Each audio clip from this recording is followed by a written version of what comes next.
मुझे मालूम है पिछले कुछ दिन अच्छे नहीं रहे।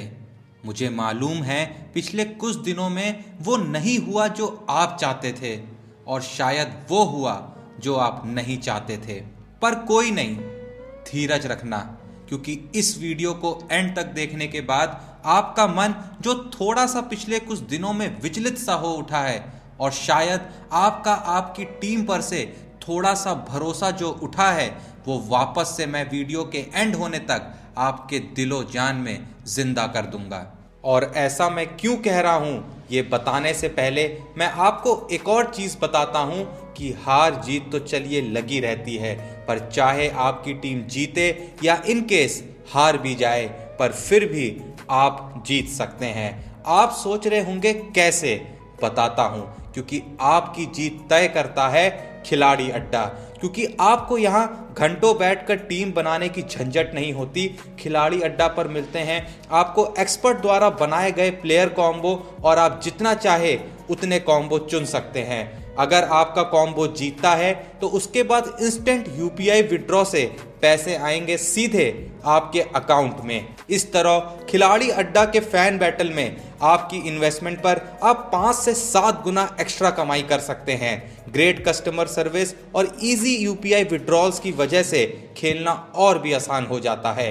अगर आप GET10 ये कोड यूज करते हैं तो आपको 10 रुपए का साइन अप बोनस भी मिलेगा, जिससे आप अपनी पहली मैच फ्री में खेल सकते हैं। तो देरी किस बात की है? तो नीचे दिए गए डिस्क्रिप्शन के लिंक से खिलाड़ी अड्डा ऐप डाउनलोड करो और मेरे साथ खेलो फैंटेसी क्रिकेट ओनली ऑन खिलाड़ी अड्डा। इस खेल में वित्तीय जोखिम के तत्व है और इसकी आदत पड़ सकती है। कृपया जिम्मेदारी से और अपने जोखिम पर खेलें। अब मैं आपको वो बात बताता हूं जो आपके उन सारे दुखों को खत्म कर देगी जिसे सोच के आप पिछले कुछ दिनों से दुखी होंगे। एक सिंपल सी बात समझो, एक बंदा कैंसर के साथ विश्व कप खेल जाता है, और खेलता ही नहीं है, उसे जिता के आता है। और सिर्फ जिता के ही नहीं आता है, उसी वर्ल्ड कप में मैन ऑफ द सीरीज बन के आता है। और ठीक वर्ल्ड कप के बाद दुनिया को पता चलता है कि ओह, इसे तो कैंसर है। दुनिया कहने लगती है कि क्या कमाल का प्लेयर था, पर शायद अब ये भारत के लिए कभी नहीं खेल पाएगा। पर वो लौट के आता है, खेलता है, और उन सभी को गलत प्रूफ करता है जिन्हें लगता था कि उसका रिटर्न अब कभी पॉसिबल नहीं होगा।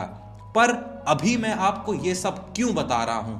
इसलिए बता रहा हूं कि अगर इसी इंडियन टीम का एक प्लेयर उस दौर से लौट सकता है जहां से दुनिया जीने की इच्छा छोड़ देती है, तो ये पूरी इंडियन टीम तो इस दौर से बड़ी ही आसानी से लौट सकती है। अगर अब भी शक है तो सुनो, एक इंसान बीच वर्ल्ड कप में अपनी पिता की मौत की खबर सुनता है, और बीच वर्ल्ड कप ही अपने पिता के अंतिम संस्कार के लिए निकल पड़ता है। दुनिया मान लेती है कि आखिर अब वो प्लेयर इस वर्ल्ड कप में तो लौटने से रहा, पर ठीक अंतिम संस्कार के बाद वो अपना किट बैग उठाता है और फ्लाइट पे निकल पड़ता है। क्यों? वर्ल्ड कप खेलने के लिए। और सिर्फ वो लौटता ही नहीं है, बल्कि आते ही शतक जड़ अपनी टीम को जिता भी देता है। पर फिर से अभी मैं आपको ये सब क्यों बता रहा हूं? इसलिए बता रहा हूं कि अगर इसी इंडियन टीम का प्लेयर उस माहौल से लौट सकता है जहां दुनिया ये सोच रही थी कि अब ये नहीं आएगा, तो ये पूरी इंडियन टीम तो कुछ भी कर सकती है। एक इंसान पहली बार देश के लिए टेस्ट में डिबट करने जा रहा हो और उसे खबर आती है कि उसके पिता, जिन्होंने अपना सब कुछ गवा दिया, उसे एक दिन उस 22 गज की पट्टी पे खेलते हुए देखने के लिए वो ही दुनिया को छोड़ के चले गए। उसके पास चॉइस होती है कि या तो पिता को आखिरी सम्मान देने जाना है, या उस सपने को पूरा करना है जिसके लिए उसी पिता ने पूरी जिंदगी दे दी। ऐसे मौके पे वो खिलाड़ी सिर्फ रुकता ही नहीं है, बल्कि उसी सीरीज में भारत के लिए सबसे ज्यादा विकेट चटका भारत को विजयी भी बनाता है। पर फिर से आपके मन में आ रहा होगा कि अभी मैं आपको ये सब क्यों बता रहा हूं? इसलिए बता रहा हूं कि अगर इसी इंडियन टीम का प्लेयर उस कठिन वक्त से निकल सकता है तो ये पूरी इंडियन टीम तो किसी भी वक्त को कठिन से आसान बना सकती है। एक इंसान जिसके पास देश की वो नौकरी है जिसके लिए देश का हर नौजवान इच्छुक होता है, जो बहुत आराम से अपने जीवन को बिना किसी चिंता और समस्या के बिता सकता है, पर फिर भी वो किसी रेलवे स्टेशन की सीट पे बैठ ये निर्णय लेता है कि भाड़ में गई नौकरी, कि उस नौकरी को करके भी क्या फायदा जो आपको आपके सपनों से दूर कर दे। वो सिर्फ उस नौकरी को छोड़ता ही नहीं है बल्कि भारत की अंतर्राष्ट्रीय टीम के लिए सेलेक्ट होता है, खेलता है, और सिर्फ इतना ही नहीं बल्कि अपने देश का सबसे सफल कप्तान बन उसकी झोली में वो सारे कीर्तिमान डाल देता है जिसका सपना बाकी देश के कप्तान देख तक नहीं पाते। पर फिर से आखिर मैं आपको ये सब क्यों बता रहा हूं? इसलिए बता रहा हूं कि अगर इसी इंडियन टीम का एक प्लेयर इतने बड़े लाइफ के हर्डल को ओवरकम कर सकता है तो ये पूरी इंडियन टीम तो आने वाले किसी भी पड़ाव को अपने पैरों के नीचे रौंद आगे बढ़ सकती है।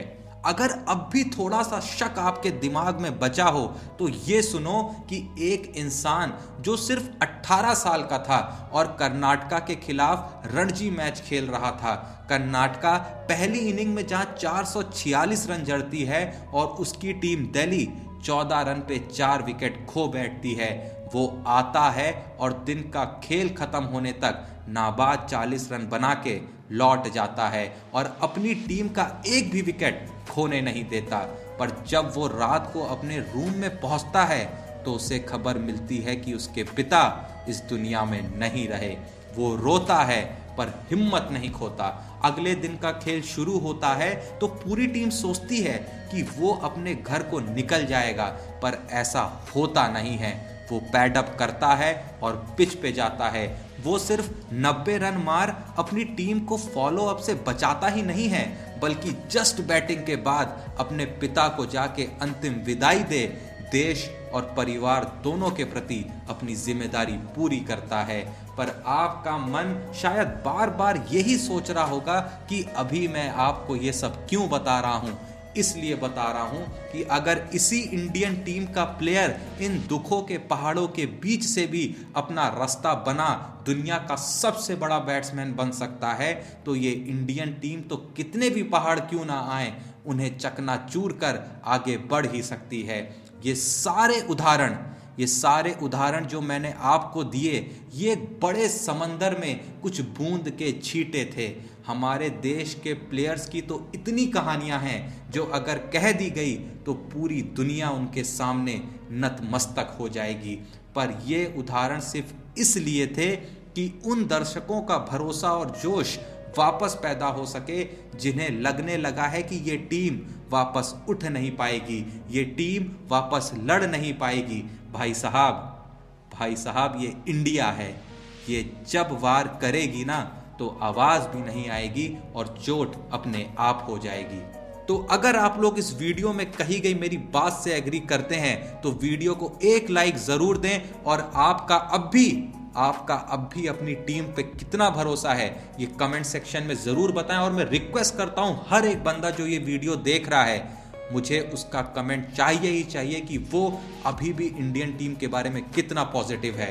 बाकी मैं पहले भी कह चुका हूं कि अगर अभी तक आपने मुझे इंस्टाग्राम पे फॉलो नहीं करा है तो आप कर सकते हैं, मैसेज छोड़ सकते हैं, कुछ भी आपको कहना है मैं 100% हर बंदे को वहां पे रिप्लाई करता हूं एंड 100% मुझे जो भी मैसेज आएंगे विदिन 24 आवर्स मैं हर मैसेज का रिप्लाई करूंगा। इसके अलावा अगर अभी तक आपने हमारे दूसरे चैनल जोशी तो बोलेगा को फॉलो नहीं करा है तो वहां हम डेली सिनेरियो जो भी हमारे क्रिकेट वर्ल्ड में हो रहे हैं उनको कवर करते हैं। और आने वाली कुछ वीडियोस बाद हम ये प्लान कर रहे हैं कि क्योंकि हमारा हमेशा से ये मोटिव था कि हमारे जो व्यूअर्स हैं हम उनको वो रिस्पेक्ट दे सकें जो बाकी यूट्यूबर्स नहीं दे रहे हैं, हम उन व्यूअर्स को भी कहीं ना कहीं उस लेवल की रिस्पेक्ट दे सकें जो वो डिजर्व करते हैं। इसीलिए सबसे पहला इनिशिएटिव हमने इसमें ये लिया कि जो भी इंस्टाग्राम पे हमको मैसेज करेगा कभी भी कोई भी बिना रिप्लाई के वहां से लौटे नहीं।